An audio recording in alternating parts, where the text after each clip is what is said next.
Bismillahirrahmanirrahim. Assalamualaikum warahmatullahi wabarakatuh. Senang sekali teman-teman industrialis, hari ini kita akan kembali belajar bersama tentang The Art of Creative Thinking, seni berpikir kreatif. Kita sudah masuk ke seri yang keempat atau chapter yang keempat. Hari ini saya akan bacakan sebuah artikel yang menurut saya sangat menarik, bahwa yang menjelaskan bahwa berpikir kreatif itu tidak mengenal usia. Bahkan semakin banyak pengalaman hidup, maka potensi untuk berpikir kreatif akan semakin tinggi. Baik, akan coba saya bacakan artikel yang sangat menarik ini.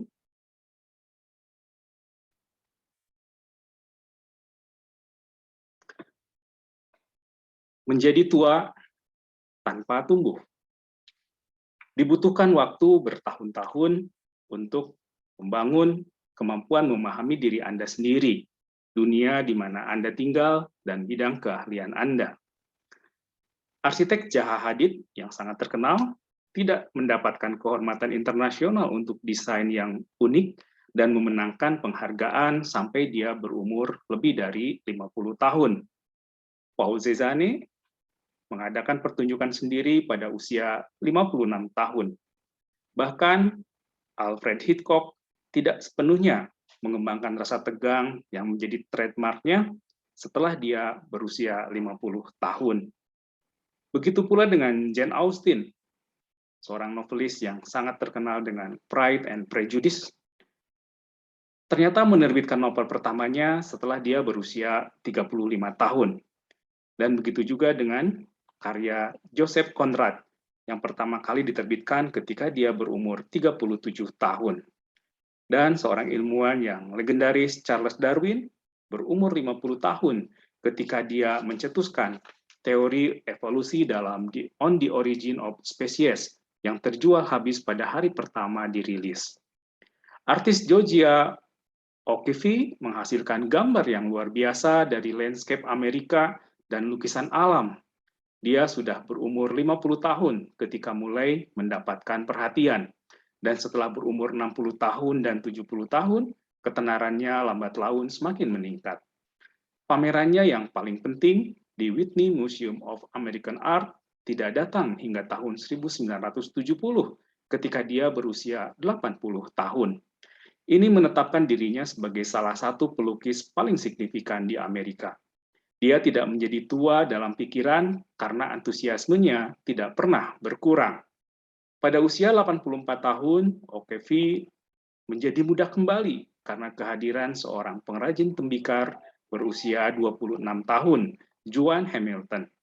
Keduanya mengejutkan tetangga mereka di kota kecil Abiquiu, New Mexico.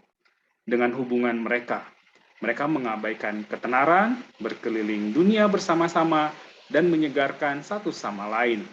Mereka selalu bersama-sama sampai O'Keeffe meninggal pada usia 98 tahun.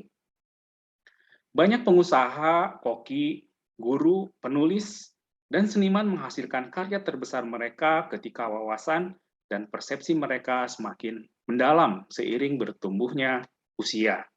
Kedewasaan merupakan keuntungan seiring tumbuhnya kreativitas. Semakin banyak pengalaman hidup yang telah Anda miliki, maka semakin banyak pula yang bisa digambarkan. Umur membawa pemahaman tentang siapa Anda dan apa batasan-batasan Anda.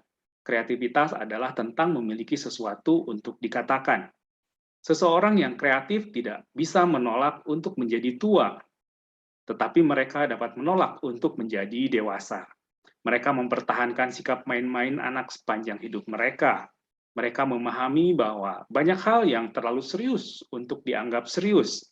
Mereka tidak pernah kehilangan dorongan untuk melempar bola salju pada seorang pengusaha, dan semua kreativitas adalah tentang pikiran menguasai materi. Benda itu mungkin cat, tinta, kertas, atau hampir apa saja. Benda ini tidak masalah, karena semua itu dalam pikiran. Edward Munch menyatakan bahwa terobosanku datang sangat terlambat dalam hidup, akan tetapi pada waktu itu aku merasa seolah-olah mempunyai kekuatan untuk tindakan dan ide-ide baru. Demikian salah satu artikel yang menurut saya sangat menarik dan mudah-mudahan kita dapat mengambil teladan dari artikel ini bahwa berpikir kreatif tidak mengenal usia. Teman-teman industrialis, apakah Anda mahasiswa ataupun sudah bekerja, ternyata kita akan bisa terus untuk berpikir kreatif. Terima kasih. Assalamualaikum warahmatullahi wabarakatuh.